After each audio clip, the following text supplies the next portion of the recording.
안녕하세요. 혹시 열 손가락 깨물어 안 아픈 손가락 없다는 말 들어보셨나요? 보통 자식들 사랑을 말할 때 그런 말을 하죠. 그런데 저희 시모는 그렇지 않았어요. 아무리 물고 뜯어도 안 아픈 손가락이 딱 하나 있었어요. 바로 우리 막내 도련님요. 남편과 나이 차가 있는 막내 도련님은 시모의 사랑을 듬뿍 받아 아주 생각 없는 아나무인의 갯사가지 같은 사람으로 자랐어요. 그리고 본인이랑 똑 닮은 여자랑 결혼했죠. 그게 바로 제 동서예요. 그리고 이 세 사람이 저의 사양글의 주인공이 되는 건 당연한 일이기도 하죠. 저와 남편은 이 세 사람에게 무척 많이 시달렸거든요. 제 남편은 속이 깊은 사람이었어요. 연애 초반에는 참 지루하고 무슨 생각을 하는지 모르는 남자다 싶었는데 점점 사람을 알고 나니 속이 깊고 진중한 사람이더군요. 그리고 절대 경거망동하는 사람도 아니었고요. 남편과 결혼을 결심한 건 시부의 영향도 있었어요. 처음 시부모님이 될 분들과 마주했을 때 시부가 제게 엄청 잘해줬어요. 상냥하고 친절한 성품에 넉넉한 인심까지. 정말 남편도 남편이었지만 시부의 모습에 이 집에 시집가면 크게 고생할 일은 없겠다고 생각했죠. 그렇지만 세상의 모든 게 제 뜻대로만 되는 건 아니더라고요. 시부가 괜찮은 만큼 시모가 굉장히 까다로운 사람이었어요. 시부가 왜 시모와 결혼을 했는지 의아할 정도로 두 분은 정반대의 사람이었어요. 옛날 일이니 중매나 선보고 결혼했을 수도 있겠지만 아무리 봐도 시모는 성격이 급하고 사람을 험하게 다루는 면이 있었거든요. 게다가 아까도 이야기했듯이 막내 도련님에게 유독 약해서 매번 그 도련님에게만 돈을 퍼다 주는 거예요. 차라리 남편과 도련님이 친형제가 아니었다면 이해가 갈 만큼 맞이인 남편과 막내 도련님의 차원은 명백하게 달랐어요. 그렇다고 막내 도련님이 애교 있는 성품이라는 건 아니었어요. 그랬다면 귀엽기라도 했겠지만 이건 뭐 소황제처럼 오냐오냐 사랑받고 자란 티가 너무 심하게 나는 싸가지 없는 놈이었거든요. 그리고 남편과 막내 도련님의 차별만큼 막내 도련님이 결혼하여 생긴 제 동서와 제 사이에도 그 차별이 그대로 적용됐죠. 막내 도련님은 자기랑 비슷한 사람이랑 결혼을 했더라고요. 그걸 처음으로 알게 된 건 두 사람의 결혼식 때였어요. 시모는 저와 남편 결혼식에는 아무런 선물도 해주지 않았어요. 그런데 막내 도련님과 동서의 결혼식에는 선물을 아주 크게 해주셨더라고요. 두 사람이 살집도 지원해주고 동서에게 10돈이나 되는 금부치도 선물로 주셨죠. 그때는 정말 서운한 마음이 들었어요. 저와 남편이 결혼했을 때는 너희가 알아서 마련하라는 이야기를 들었거든요. 선물을 바라는 것도 아니고 당시에는 그게 당연한 일이라는 생각을 했는데 막내 도련님의 결혼식을 보면서 뭔가 억울한 기분이 드는 건 어쩔 수 없는 일이었죠. 비교가 되니까요. 금부치에 대한 욕심보다는 그게 시부모의 애정과 관심이라는 생각이 드니까 더 비교되어서 우울했던 것 같아요. 그렇지만 형님 된 제가 동서에게 그런 마음을 가지면 안 될 것 같아 열심히 제 마음을 추스렀지만 생각보다 그게 쉽지 않더라고요. 동서는 아주 대단한 사람이었거든요. 시모를 어떻게 구워 샀는지는 모르겠지만 매번 시모에게서 돈을 받아가는 솜씨가 대단했어요. 게다가 매번 힘든 일은 빠지는데도 시모는 그런 동서 탓을 하거나 혼낸 적이 전혀 없었어요. 특히 명절이나 김장철에는 절대로 일찍 온 적이 없었어요. 일이 다 끝나고 오는데도 시모는 여전히 동서에 대한 애정뿐이었죠. 한 번은 제가 시모에게 말했어요. 어머님, 동서가 항상 늦는 것 같은데 이번에는 시간을 좀 늦추는 게 어떨까요? 시간을 왜 늦춰? 걔야 일이 있으니 늦는 거겠지. 너 혼자 일하는 게 지금 힘들다고 내 탓하는 거니? 내가 젊었을 때는 이런 건 일도 아니었어. 그러니까 앓는 소리 그만하고 손이나 빨리 움직여. 제가 혼자 해서 힘들다기보다 동서가 이 일에 익숙해지지 못해서 실수를 할까봐 그러죠. 여러 번 해봐야 손에 익기도 하고 실수도 없을 텐데.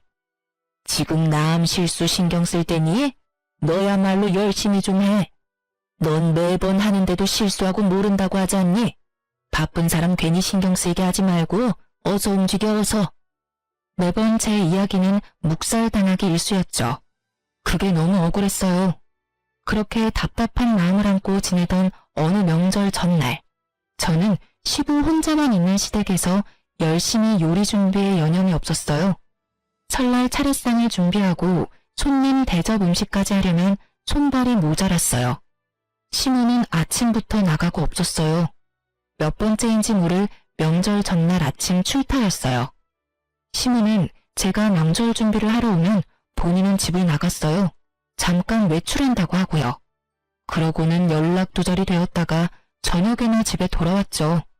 저에게 모든 일을 시키려는 일이라는 걸 알게 된 건 그게 3번째쯤 되었을 때였어요. 몰래 한숨을 쉬며 일을 하는데 전화기가 계속 울리더군요. 바빠서 받지 않으려다가 쉬지도 않고 울리는 전화를 보니 친정엄마였어요. 집에 무슨 일이 있나 싶어 전화를 받았는데 생각보다 급한 목소리의 엄마가 말하더군요. 예, 너희 아버지 지금 구급차 실려갔어. 지금 나뿐인데 너무 무서워 딸. 병원에 와주면 안 되니? 어머니의 목소리는 거의 공포에 질려 있었고 저도 당황했어요. 황급히 시계를 보니 오빠네가 올 시간은 절대 아니었죠. 알았어. 어느 병원인지 문자 보내놔. 지금 당장 갈게. 저는 앞치마를 벗으며 황급히 부엌 밖으로 나왔어요. 시부가 베란다에서 화초에 물을 주고 계시길래 말했어요. 아버님, 정말 죄송한데 지금 친정아버지가 쓰러지셔서 병원에 계시다고 하셔서요. 당장 나가봐야 할 것 같은데 괜찮을까요? 시부가 깜짝 놀라더니 말하더군요. 많이 안 좋다고 하던가? 응급실 실려갔는데 뇌출혈인 것 같다고 하셔서. 저는 두려움으로 두근거리는 심장을 부여잡고 시부에게 말했어요. 시부는 제게 걱정 말라며 등을 토닥거려 주더니 말하더군요. 병원이 어디야? 아침에 택시 잡기도 힘들 테니 내가 데려다 주마. 저는 그렇게 시부의 차를 타고 병원으로 갔어요. 그리고 가는 길에 동서에게 전화를 했죠. 동서, 나야. 혹시 오늘 좀 일찍 올 수 있어? 친정 아버지가 쓰러지셔서 병원에 입원해 계시는데 지금 가봐야 하거든. 그런데 지금 시댁에 어머님도 안 계셔서 동서가 좀 봐줘야 할 것 같은데. 제가 그렇게 말하자 수화기 너머로 한숨을 쉬는 소리가 들리더니 동서가 말하더군요.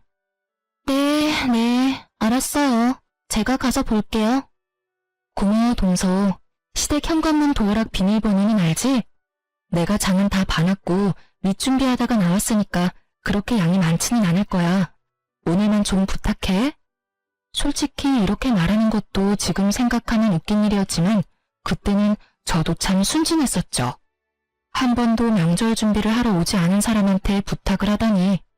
화를 내고 왜 안 오냐고 성질을 내도 모자랄 텐데 그치만 그때 저는 바보같이 참고만 있었어요. 동서에게 다짐을 받고 전화를 끊은 저는 시부와 함께 병원으로 들어섰어요. 아버지는 응급 CT를 찍고 수술을 기다리고 있는 중이었고 어머니는 응급실 의사에게 아버지의 상태에 대해 들었더군요. 아버지 상태는 정말 좋지 않아 보였어요. 거의 의식도 없는 상태였고 어머니가 왜 무서워했는지 알 것 같더라고요. 시부는 옆에서 저와 친정어머니를 보다가 밖으로 나가시더라고요. 정신이 없어서 배웅도 못 해드렸는데 다시 돌아오셨죠. 그리고는 저를 몰래 부르더라고요. 갔더니 시부 손에는 현금 다발이 들려 있었어요. 그걸 제 손에 들려주면서 그러더군요. 병원비 걱정되지? 얼마 전에 사돈 총각 결혼한다고 돈 많이 들었을 텐데 사돈한테는 내 이야기 하지 말고 네가 모은 돈이라고 하고 드려. 그렇잖아도 큰일 치러서 정신도 없으실 텐데 바깥어른도 저렇게 되셔서 마음이 많이 힘드실 거야. 제가 흘려가며 했던 말을 귀에 담아두신 시부의 모습에 저는 눈물이 절로 나더라고요. 그 삭막한 시댁에도 내 편이 있구나 싶어서요. 게다가 정말로 저희 집에는 돈이 없었거든요. 아버지는 토목업 종사자로 넣어둔 보험도 많지 않고 제한적이었거든요. 저는 시부에게 연신 감사하다는 말을 했고 시부는 오래 있는 것도 부담스러울 수 있으니 집에 가 있겠다고 하시고는 가셨어요. 저는 엄마를 위로하며 돈을 건네줬어요. 그렇게 아버지 수술도 끝났고 오빠네가 올 때까지 기다렸죠. 그런데 오빠네도 좀 늦더군요. 저녁 시간대쯤 되자 시무에게서 전화가 왔어요. 예, 넌 도대체 어디 가서 여지껏 안 들어와? 게다가 부엌에 이것들은 다 뭐야? 너 준비도 안 해놓고 놀고 있으면 어떡해? 혹시 동서는 안 했나요? 저 친정아버지가 쓰러져서 병원에 와 있다고 동서한테도 미리 연락해서 부탁한다고 말은 했는데. 네 동서야 왔지. 그런데 네 동서는 그런 소리 들은 적 없다고 하는데 무슨 소리야? 항상 하던 대로 네가 명절 준비 다 해놨을 거라고 생각하고 지금 집에 왔는데 애들 대접해줄 것도 없고 이게 무슨 꼴이야 대체? 저는 너무 억울했어요. 분명히 동서에게 말했는데 동서가 거짓말을 하는 말이죠. 그렇게 실랑이를 하는데 오빠네가 왔길래 저도 황급히 시댁으로 돌아왔어요. 시댁에 들어가니 시무가 한껏 화난 얼굴로 절 기다리고 있더군요. 너 요즘 막 나가는 거 아니니? 네가 맏며느리인데 이런 식으로 굴면 밑에 애가 뭘 보고 배워? 어머님, 제가 말했다시피 저 병원에서 이제 오는 길이에요. 친정아버지 쓰러지셔서 병원 갔다 왔다고요. 그리고 동서한테도 제가 아침에 미리 말했고요. 전화를 받긴 했는데 변명치고는 좀 허접하잖아요. 형님이 힘드셔서 일을 쉬고 싶으셨던 건 이해하는데 아버지가 아프다니 어떻게 명절에 일하기 싫다고 아버지를 팔아먹어요? 그래서 내 말이 거짓말 같아서 안 했다고? 동서는 내가 하는 말이 다 거짓말로 들리나 봐. 내가 하는 말이 가짜게 들리지? 이 정도쯤 되니 저도 참을 수 없었어요. 열받아서 말도 험하게 나올 수밖에 없었죠. 집안에는 시부도 남편도 막내 도련님도 없었고 여자 셋뿐이었고 그 중에 2명은 아주 찰떡같이 붙어 있었으니까요. 어디서 애 기를 죽여? 잘못은 네가 했는데 왜 막내를 혼내? 그리고 네 아버지가 아프면 우리 집 차례상 말아먹어도 되니? 정신 차려. 너희 집 시집와서 친정에 신경 쓰는 거 아니다. 아무리 일하기 싫고 친정에 가고 싶어도 이런 식으로 다 내팽겨치는 건 아니지. 내팽겨친 거 아니라고요. 아버지 아프셔서 갔다는데 왜 제 말을 못 믿으세요? 믿을 수가 있어야 믿지. 그래, 여태까지 일 혼자서 하려니 힘들디? 아예 차라리 영원히 우리 집에서 일 못하게 만들어줘? 시무의 말에 상처만 받아가던 그때 현관문이 열리고 시부가 들어왔어요. 뭐 하는 짓들이야? 당신은 빠져 있어요. 첫째 며느리가 명절에 일하기 싫다고 도망갔는데 당신은 어디 있다 지금 들어와요? 내가 밖에서 듣다 기가 차서 들어왔어. 2 사람 왜 그렇게 첫째 며느리를 못 잡아먹어서 한달이야? 친정아버지 아파서 병원 갔다 왔다는데 그거 하나 이해 못 해주는 게 어른이야? 둘이서 사람 하나를 이렇게 내몰아. 그거 다 거짓말이죠. 당신은 순진에 빠져서는. 내가 봤어. 내가 보고 왔다고. 안사돈 전화 왔을 때 내가 며느리 병원까지 데려다 줬어. 뇌출혈로 수술하셔야 된다는 의사 말까지 다 듣고 왔다고. 네? 시무가 당황한 표정으로 시부와 저를 번갈아 보더군요. 그러더니 당황한 얼굴로 그러더군요. 넌 그러면 처음부터 그렇다고 이야기하지 그랬어. 왜 말도 안 하고 우리를 나쁜 년으로 만들어? 제가 말씀드렸는데 믿지도 않으신 건 어머님이랑 동서잖아요. 왜 제 말이 거짓말처럼 들렸는데요? 제가 매번 혼자 일하다가 명절 전날 뜬금없이 아버지가 아프다고 하니까 거짓말이라고 생각하신 거예요. 그러니까 좀 더 신빙성 있게 말을 했으면. 봐봐. 첫째한테만 일 시키고 막내 며느리를 그렇게 끼고 도니까 이런 일이 벌어지는 거 아니야. 누구는 일하고 누구는 매번 늦고. 막내 며느리, 너는 도대체 매번 뭘 하느라 늦게 와? 일찍 와서 네 형님 도와줄 생각도 안 하고. 시무에 이어 동서까지 까내리며 혼내는 시부 앞에서 2 사람은 아무 말도 못하고 눈깔만 내리깔고 있더군요. 덕분에 저는 속이 시원했고요. 앞으로 명절에 요리하는 거 둘째 며느리 오기 전까지는 아무도 손대지 마라.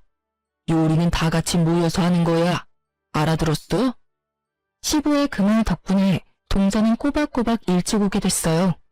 하지만 여전히 요령 피우며 일을 적게 하는 동서였어요. 그래도 아예 없을 때랑은 다르니 저도 시모 몰래 동서에게 일 많이 시켰어요. 일 안 하려고 하면 시부를 부르는 신용을 하면서요. 시부가 어려웠는지 아니면 혼나서 껄끄러웠는지 동서는 그런 제 모습에 적당히 일을 했어요. 다행이라고 생각했어요. 그래도 이 시댁에 제 생각해주는 사람이 있다는 게 마음이 든든했거든요. 남편도 시부의 행동에 고마워했어요. 매번 제가 시모와 동서와 사이가 좋지 않아서 그 사이에서 남편이 고생을 많이 했거든요. 시부 덕분에 정리가 되어버리니 남편이 나설 일도 없게 된 거죠. 솔직히 남편도 시모를 어려워했어요. 친자식인데도 남편에게 건 기대가 많았던 만큼 자기가 원하는 대로 하지 않은 큰아들에게 실망도 많았던지라 항상 남편을 탐탁치 않게 대했거든요. 그렇게 한동안 평화가 이어지나 싶었는데 사고는 여차하는 순간에 발생하더군요. 시부가 교통사고를 당했다는 연락을 받은 거죠. 생각보다 너무 안 좋은 상황이었고 병원에서도 장기간 입원을 해야 할지도 모른다고 할 정도였어요. 그렇지만 시부는 당장 급한 수술만 하고 집으로 돌아가고 싶다고 하셨죠. 아마 병원이라는 공간이 주는 두려움 때문이었던 듯해요. 어찌됐건 집이 편하니까. 시부의 의견을 듣고 시모는 저와 동서를 불렀어요. 급한 수술 끝나면 아버지 집으로 돌아오실 거다. 상태도 많이 안 좋고 그냥 병원에 있으면 좋으련만 무슨 양반이 저렇게 고집이 센지 무조건 집에 오겠다는구나. 둘 중에 누구든지 한 사람은 합가해. 나 혼자서 아버지 돌보는 짓 나는 못해. 내 나이가 젊은 것도 아니고 다 늙어 빠져서 지금 남편 수발 들어야겠니? 며느리가 둘이나 있으니 둘 중에 누구라도 들어와라. 시모 말에 동서가 제 얼굴을 슬쩍 쳐다보더군요. 형님이 아무래도 아버님이랑 많이 친하시고 시댁에도 많이 익숙하시니까 형님이 합가하는 게 낫지 않을까요? 자신이 하고 싶지 않다는 말은 절대 하지 않고 저만 들먹이는 동서를 보며 제가 시모에게 말했어요. 저희가 합가할게요. 제 말에 동서가 옆에서 박수를 치며 한껏 좋아하더군요. 역시 형님이세요. 아버님도 편하게 쉬실 수 있겠어요. 당연히 그래야지. 네가 맏며느리 아니냐? 합가는 당연한 일이지. 그러니까 생색내지 마라. 네가 잘한 게 아니라 네가 그렇게 하는 건 당연한 일이니까. 네, 그런데 집은 놔두고 몸만 들어와도 될까요? 그의 직장이 시댁에서는 너무 멀어서 출퇴근이 어려울 것 같아서요. 대출금 나가는 것도 크게 없으니까 그 집은 놔뒀으면 해요. 그건 너희 알아서 하고 네 아버지 들어오기 하루 전에 짐 정리하고 들어와. 앞으로 아버지 일은 네가 다 책임지고 하거라. 시모는 그렇게 말했고 동서는 왜인지 모르게 눈을 반짝거리더군요. 시부가 들어오고 저는 합가에서 살며 시부의 수발을 들었어요. 남편도 제가 고생하는 걸 보고만 있을 수는 없었는지 저녁에는 아버님 몸 씻기는 걸 도와줬죠. 저는 식사할 때 도와드리고 이동하는 걸 도와드렸어요. 우리는 맞벌이였지만 시부의 상태가 워낙 위중하니 제가 일을 그만두고 시부 수발을 들었어요. 그런데 시부 수발된 지 한 달쯤 됐을 때 시모가 부르더군요. 너희 집 지금 비어있지? 네, 비어있어요. 그 집 파는 게 어떠냐? 네? 갑자기 남의 집을 왜 팔라는 건지 이해가 안 가서 벙찐 채로 되물었어요. 우리 집에 빚이 좀 있어.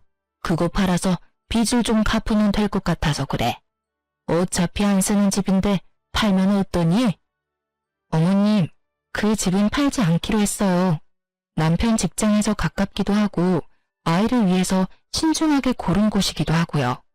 장기간 사용하지 않을 거면 월세로 내놔도 좋을 물건이에요. 굳이 지금 파는 건 좀 아닌 것 같아요. 아니, 너는 시댁이 힘들다는데도 눈 하나 깜짝 안 하니? 죄송하지만 어머님, 그 집은 저희들 돈으로만 마련한 집이에요. 만약에 돈이 필요하시면 동서나 막내 도련님한테 말해보세요. 돈 많이 빌려주셨잖아요. 아파트도 어머님 돈으로 해주셨고. 막내 도련님이랑 동서도 그간 돈 좀 벌었을 테니까 본인 돈으로 집을 사던지 어머님이 해주신 돈으로 산 아파트 담보대출이라도 받아서 얼마 정도 어머님한테 돌려주던지 하라고 하면 될 것 같네요. 지금 나더러 줬다가 뺏으라는 거야? 그렇게 파렴치한 사람을 만들고 싶니? 줬다가 뺏는 건 당연한 거죠. 주지도 않았는데 뺏는 건 말강도잖아요.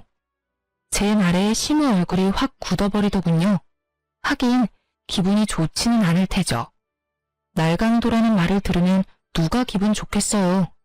그치만 어쩌겠어요. 저게 사실이었잖아요. 저희한테 준 것도 없는데 달라니 말도 안 되는 이야기죠. 제 말에 시모가 울그락불그락하며 소리치더군요. 너 시어머니한테 그게 무슨 말버릇이야? 어떻게 저런 말을 서슴없이? 어머님이 잊으신 것 같아서 말씀드려봤어요. 솔직히 동서랑 막내 도련님한테 다 퍼주실 때는 좀 억울한 기분이 들기도 했는데 지금을 보니 지원받지 않았던 게 다행이라는 생각이 들어요. 저희가 돈이라도 받았어 봐요. 있는 돈 없는 돈 다 달라고 하셨을지도 모르죠. 지금도 그렇고요. 합가하긴 했지만 살림은 저희 돈으로 다 꾸리고 있잖아요. 아버님 가게에서 번 돈은 어머님이 다 쓰시고 있으니까요. 그런데도 저희한테 돈 달라고 하시는 거면 실수하신 거죠. 저희는 드릴 돈이 없으니까 동서한테 잘 말해보세요. 그만큼 얻어간 게 많은데 설마 아무것도 안 주진 않겠죠. 결국 뼈있는 제 말에 아무 말도 못한 시무가 씩씩거리며 밖으로 나가더군요. 시무의 모습을 보며 아파트 팔아서 돈 마련하려던 사람이 시무가 아니라 동서였다는 걸 눈치챘어요. 어머님은 그런 머리가 없거든요. 잔머리 굴리는 건 동서가 전문이었으니까요. 그리고 얼마 안가 시무는 시부가 잘 만들어 놓은 가게 말아먹고 폐업까지 하게 만들었어요. 당연한 수순이죠. 사람을 험하게 쓰고 귀한 줄 모르는 시무 밑에 있을 사람이 누가 있겠어요? 결국 가장 중요한 요리하는 사람마저 나가버리니 장사가 잘 될 리가 없죠. 게다가 시무 밑에서 시무가 꽁쳐놓은 돈을 다 뜯어먹은 동서는 여전히 기생충처럼 시무를 뜯어먹고 있었고요. 시무도 참 한결같은 것이 동서가 매번 돈을 달라면 달라는 대로 주더군요. 저야 이제는 상관없는 일이라 신경도 쓰지 않았지만요. 그 즈음에는 시부도 장사가 망한 걸 알고는 삶의 의지를 잃은 건지 그냥 몸이 좋지 않았던 건지 합병증으로 사망하게 됐어요. 저는 그때까지도 시부의 소발을 지극정성으로 들었어요. 제가 힘들 때 도와준 사람에게 이 정도 도움을 드리는 건 아무것도 아니라고 생각했고 그게 인간의 도리라고 생각했으니까요. 그리고 장례를 다 치르고 시댁에 돌아와서 시댁 식구들이 있는 곳에서 말했어요. 아버님이 돌아가셔서 저희 식구는 이제 합가의 의미가 없다고 생각해요. 저희는 이제 원래 저희가 있던 집으로 돌아가겠으니 앞으로는 동서가 어머님네서 합가해서 지내. 여태껏 내가 아버님 수발 들었는데 이제는 동서가 좀 해야지. 그리고 어머님도 나보다는 동서를 더 좋아하시니 동서가 합가해서 어머님 모시는 게 맞는 것 같아. 형님, 그건 아니죠. 그때는 아버님이 아프셔서 형님이 일시적으로 합가하신 거고 아버님이 돌아가셨으니 합가는 이제 없는 일인 거잖아요. 굳이 저희가 합가를 할 필요가 없는 것 같은데? 동서, 아버님 이제 막 돌아가셨어. 어머님 기분이 어떠시겠어? 이 집에 마음 맞는 사람이라도 있어야 어머님이 마음이라도 편하게 있으실 수 있잖아. 동서는 왜 그렇게 생각이 없어? 나조차고 이래? 어머님 혼자 남으셨는데 남은 가족들이 신경 써야 할 거 아니야. 그리고 여태껏 동서가 어머님한테 받은 게 얼만데 이 정도도 못해? 여태껏 받은 거 돌려드린다 생각하고 잘 모셔. 그리고 어머님한테 받은 돈으로 마련한 집은 팔고 들어오는 거 잊지 마. 제 말에 시모는 환하게 웃으며 반겼고 동서는 완전 죽상을 하더군요. 물론 시모 앞에서는 그런 표정 짓지는 않더라고요. 하긴 시모에게 뜯어먹은 게 얼마인데 양심이 있으면 그런 얼굴 하면 안 되죠. 좋다고 합가하겠다고 넙죽 받아도 모자랄 판에. 그렇지만 동서의 그 모습을 보니 저도 입가에 웃음이 저절로 떠오르더라고요.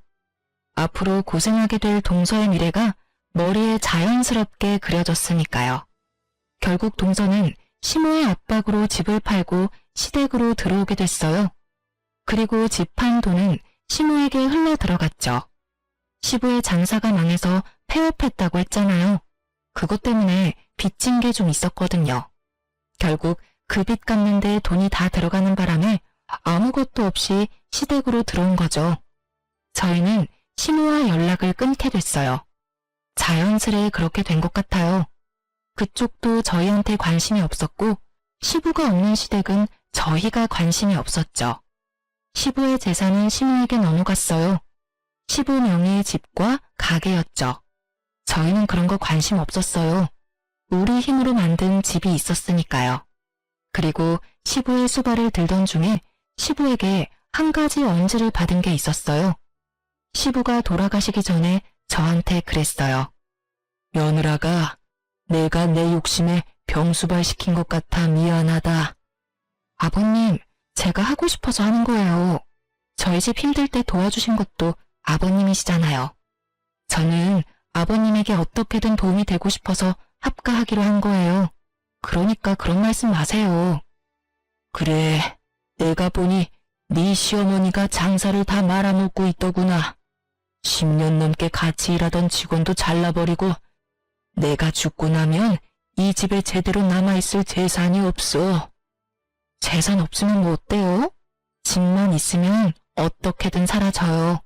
자식도 둘이나 있으니 용돈도 필요한 정도는 드릴 수 있고요. 너희 시어머니 걱정하는 건 아니다. 그 사람은 그런 걱정 안 해도 악착같이 살 사람이거든. 내가 걱정하는 건 첫째랑 너다. 여태껏 해준 것도 없이 마음고생만 시키고 결국에는 병수발까지 시키니. 그러니까 내가 몰래 넣던 생명보험 며느리 네 이름으로 바꿔놓을 테니까 그거 수령해서 손주 키워가며 잘 살아라. 막내는 이미 많이 가져갔어. 없어도 잘 살겠지. 시부에게 유언처럼 그 말을 들을 때 어찌나 마음이 아팠는지 몰라요. 그래서 저는 시부의 사망보험금을 여전히 손도 못 대고 있었어요.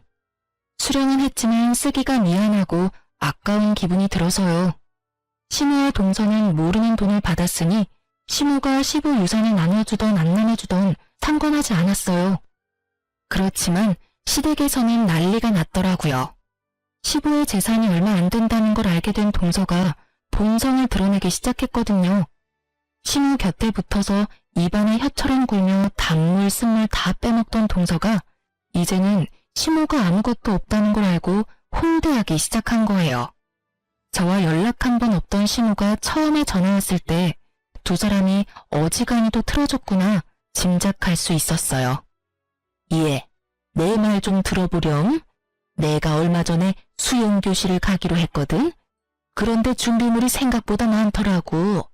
게다가 나이도 늙은 사람이 싼 거 걸치고 가면 사람들이 얼마나 욕하겠니?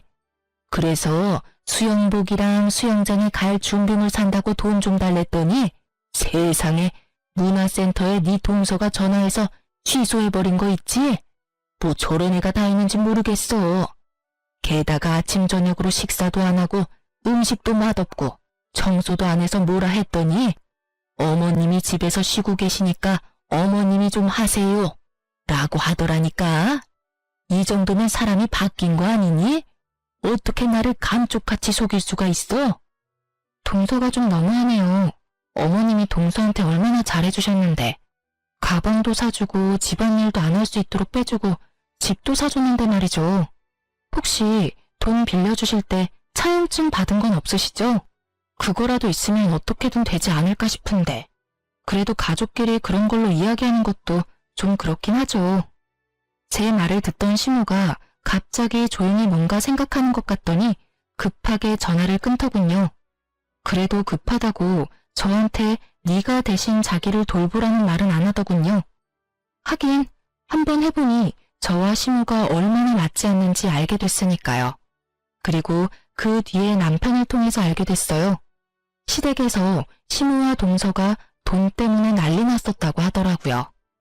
돈 없다고 시무 홀대하던 동서가 결국 시무가 들이민 차용증에 먼저 나가 떨어진 거죠. 동서는 시무가 차용증을 가지고 있다는 걸 몰랐더라고요. 모를 수밖에요.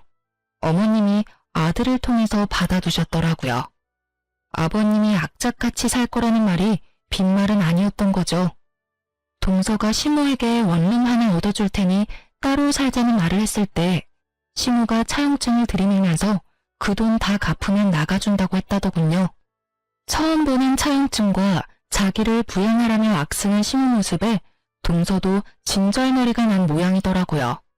그렇지만 이 상황도 웃기긴 마찬가지잖아요. 엄연히 동서가 살고 있는 집은 시무 소유이고 얹혀 사는 사람은 동서네인데도 마치 자기가 주인인 척 진짜 주인을 쫓아내려고 하다니 동서도 여간 내기는 아닌 거죠. 게다가 두 사람의 다툼에서 동서도 지지는 않더군요. 시무가 차용증으로 협박하는 협박을 하자 동서도 시무 협박에서 벗어나고 싶었던 모양이에요. 그래서 하면 안 될 방법을 생각해낸 거였죠. 시무가 가진 집을 팔아버리려 했다더군요. 당연히 그렇게 되지는 못했고요. 그리고 그걸 알게 된 시무는 시무가 가진 집을 담보로 대출을 한껏 받았더라고요. 동서가 나쁜 짓을 꾸며도 절대 손해는 보지 않으려고요. 참 대단한 고부간이죠. 어쩜 이렇게 하는 짓들이 똑같은지. 결국 마지막은 시무의 가출이었죠. 시무가 동서에게 져서 나온 게 아니라 시무가 동서에게 준 것을 모두 빼돌려서 나온 거더라고요. 그렇게 가출해서 방문한 곳이 저희 집이었어요. 시무가 처음에 찾아왔을 때 저와 남편은 절대로 시무를 받지 말자고 미리 이야기를 나눈 상태였어요. 남편도 남편대로 시무에게 실망한 것이 컸고 저는 저대로 시무에게 당한 세월 때문에 용서가 되지 않았죠. 시무는 대뜸 오자마자 그러더군요. 예, 너희 집이 많이 좁네. 나까지 같이 살려면 좀 더 큰 집으로 이사 가야겠다. 너희 그 정도는 되지? 이 집도 대출 없이 샀잖니? 어머니, 저희는 다른 데로 이사 갈 생각 없어요. 그리고 어머니는 지금 집이 있으시잖아요. 막내가 모시고 있는데 여기는 왜 오신 거예요? 남편 말에는 가시가 있었어요. 그 말에 시무가 쌍심지를 켜고는 눈을 부라리며 남편에게 소리치더군요. 넌 내 아들이야. 내가 내 아들 집에 오는 게 무슨 잘못이니? 그러면 넌 이 엄마를 모시기 싫다는 거야? 네, 저는 이미 어머니가 제 처하고 저를 동생네와 차별할 때부터 그렇게 생각하고 있었어요. 그래서 분가할 때 동생을 어머니한테 붙여줬잖아요. 그때 좋아하셨던 것도 어머니셨죠? 이제 저희는 더 이상 다른 볼 일 없다고 생각하는데요. 볼 일이 왜 없어? 엄마가 부르면 와야 하는 게 자식된 도리지. 네가 싫다고 해서 네가 나를 부양해야 할 의무에서 자유로워지는 거 아니야. 너희들은 나를 부양해야 할 의무가 있다고. 어머니, 저희는 이미 아버지 병수발까지 들어가며 부양했어요. 나머지는 동생이 할 일이죠. 그리고 솔직하게 말해볼까요? 아버지가 남긴 유산, 저희 몫은 아무것도 없었잖아요. 어머님이 쥐고 안 놓아주셨으니까요. 그래서 저희도 어머니하고 할 말 없어요. 남편은 시무에게 냉정하게 말했어요. 말투가 냉정했을 뿐 하는 말은 모두 사실이었죠. 그렇지만 시무는 그게 마음에 들지 않았던 모양이더라고요. 그래서 너희가 받은 거 없다고 지금 나한테 이러는 거니? 네, 그러니까 저희한테 부양하라 마라 말하지 마세요. 그게 그렇게 마음에 걸렸으면 말을 하지 그랬어. 내가 지금이라도 한몫 떼주마. 원하는 금액이 얼마야? 내가 그냥 나온 줄 아니? 나도 돈 가지고 나왔어. 정말 자식이라고 둘 있는 것들이 돈만 밝혀서는. 저희는 돈 필요 없어요. 아버지가 남겨준 보험금 있으니까요. 그거 가지고 쓰면 되니까 어머니까지 저희한테 돈 쓸 생각하지 마시고 그걸로 막내나 잘 구슬려 보세요. 남편이 그렇게 말하고는 열이 받는지 자리를 떴어요. 시모는 남편 뒤를 쫓으며 황급히 물었죠. 야, 보험금? 무슨 보험금인데? 나는 그런 거 못 들었어. 너희 나 속이고 돈 가져갔어? 시모가 난리 치길래 저도 결국 시모에게 말했어요. 아버님이 돌아가시기 전에 제 앞으로 수령인 바꿔주셨어요. 그래서 어머님이 몰랐을 수도 있어요. 그 돈에 대한 권리는 저한테 있어요. 그래서 어머님이 저희한테 아버지 재산 나눠주지 않아도 별말 안 했고요. 그런 게 어딨어? 남편이 사망했으면 보험금은 아내가 갖는 게 당연한 거 아니니? 설마 너희 수령인 조작한 거 아니야? 시모는 자기 생각대로 열심히 소설을 쓰고 있었어요. 그래서 제가 말해드렸죠. 아버님이 직접 저를 데리고 보험사 가서 바꾼 거예요. 어머님이 아버님 병원 진료 데리고 가셨으면 수령인이 바뀔 일도 없었겠지만 어머님은 저한테 아버님 일 다 맡기셨잖아요. 못 믿겠으면 보험회사에 직접 연락해 보시던가요. 시모는 어느 보험회사인지 알아내서는 집을 나갔어요. 어디로 가는가 싶었더니 집 나왔던 동선으로 다시 돌아갔더군요. 사망보험금 앞에 다시 뭉치기로 결정한 모양이었어요. 참 한결같고 참 똑같은 고부였어요.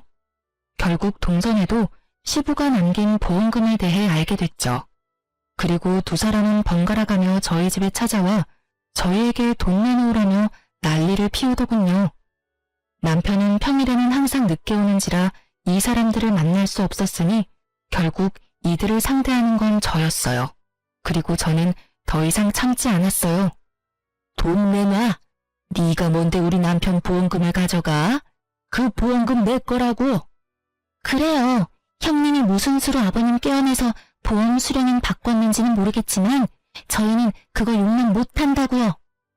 용납을 못하면 뭐 어쩔 건데? 수령인이 전화로 바꾼 것도 아니고 아버님이 직접 가서 본인 의지로 말해서 바꾼 거야. 그건 보험회사에서도 확인 가능한 건데 혹시 전화 안 해본 거야? 아, 몰라요. 암튼 왜 아버님 보험금을 형님이 다 가져가냐고요. 아버님 남은 재산을 다 가져간 건 어머님이랑 동서지. 내가 뭘 가져갔어? 내가 가져간 것보다 더 많은 걸 동서가 가져갔을걸? 보험금을 나눠 갖고 싶으면 아버지 재산도 나눠 가졌어야지. 왜 줘야 할 건 안 주고 정당하게 받은 내 것을 빼앗으려 들어?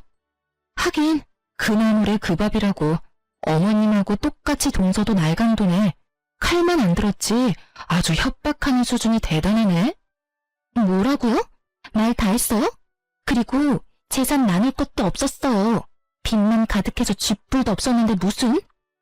그래, 네 시아버지 죽으면서 재산 한 푼 남겨준 거 없어. 다 빚덩어리였지. 그거 갚느라고 아직도 고생 중인 건 너희 모르니? 당연히 아버지 사망보험금은 그 빚 갚는 데 쓰는 게 맞는 거지. 어머님, 그걸 빚 갚는 데 쓰면 어떡해요? 그 돈은 저희한테 주셔야죠. 어머님 말대로 집 팔고 들어왔다가 손해를 얼마나 많이 본 줄 아세요? 저희 집 판 돈으로 빚을 갚았으니까 그 돈은 저희한테 줘야 하는 게 맞는 거죠. 여기서도 동서의 기적의 논리는 계속되더군요. 동서네 집 자체가 시부모의 돈으로 된 시부모 명의의 집인데 그걸 팔았다고 그 집이 자기 집이 된 것처럼 말하는 게 참 인상 깊었어요. 보험금은 제 손에 있는데 두 사람은 서로 자기가 가져야 된다며 앞에서 참 열심히도 싸우더군요. 남의 집 앞에서 그만들 하세요. 그 보험금의 수령인은 저고 이미 제가 받았어요. 법적으로 문제될 소지 전혀 없으니 돌아가세요. 돌아가지 않고 계속 여기서 시끄럽게 구시면 지금 당장 경찰서에 신고할 거예요. 예, 넌 내 며느리야. 세상에 아무리 사이가 틀어졌어도 시어머니를 내쫓는 며느리가 어딨어? 내가 너희한테 뭘 그렇게 잘못했어? 네 남편 키워준 게 나야. 클 때는 이거보다 돈 더 많이 들어. 배은망덕한 것들이. 어머님, 저는 어머님 자식 아니에요. 그리고 저 결혼한 이후로 어머님이 저한테 뭔가 해주신 적 단 한 번도 없었어요. 그럴 때는 모두 아버님이 해결해 주셨죠. 그러니까 제가 은혜를 갚을 사람도 아버님이고요. 어머님은 제가 아니라 동서에게 많이 베풀었잖아요. 저한테는 한 번도 사준 적 없던 값비싼 물건의 용돈들, 게다가 손을 물 하나 묻히지 않게 고이고이 지켜준 거 생각하면 제가 아니라 동서한테 돈을 달라고 하는 게 맞지 않나요? 그리고 제 남편이 클 때 얼마를 썼는지는 모르겠지만 양육은 당연한 거고 그걸 받으려고 하시는 게 어이없는 일이죠. 어머님이 첫째 아들에게 잘해주셨으면 첫째 아들이 어련히 알아서 잘 챙겨드리지 않았겠어요? 매번 차별당하면서 컸는데 뭔가 받으려고 하시는 것 자체가 너무 뻔뻔하다는 생각 들지 않으세요? 그리고 분명히 말씀드리는데 아버님 보험 수령인은 저예요. 남편이 아니라. 남편 키워준 걸 내세워서 받으려고 하지 마세요. 저한테 해준 것도 없으면서 어떻게 여기까지 와서 이렇게 뻔뻔하게 행동하실 수가 있어요? 정말 어이가 없어서. 그리고 동서도 마찬가지야. 아버님 수발 들라고 했을 때 나한테 합가하라고 등 떠민 게 동서였잖아. 그래놓고 아버님 사망보험금을 나눠 가지겠다. 아버님 아플 때 집에 한 번도 들린 적 없는 주제에 염치가 없는 것도 정도 것이야 상대를 하든 말든 하지. 그리고 동서가 어머님한테 야금야금 받아먹은 돈이 사망보험금보다 훨씬 많으니까 이것까지 넘보지 마. 그러다 탈라. 그렇게 저는 두 사람을 억지로 돌려보냈어요. 둘이 딱 붙어서 저를 따돌리고 좋은 거 나눠 잡수신 분들이 이제 와서 저더러 돈 달라며 달려들어봤자 늦은 거죠. 모르는 사람이 봤으면 제가 돈이라도 빌려온 거라고 착각할 정도였다니까요. 이 일에 대해 알게 된 남편은 막내 도련님에게 크게 화를 냈고 결국 시모와 동서는 더 이상 저희 집에 찾아오지 않았어요. 시모와 동서가 어떻게 되었는지 나중에 듣고는 한참을 몰래 웃어야 했어요.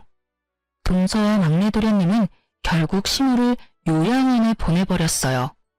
시모가 매번 동서와 부딪히게 되고 동서가 막내 도련님에게 매번 잔소리를 하게 되는 악순환이 반복되면서 결국 막내 도련님이 포기한 거죠.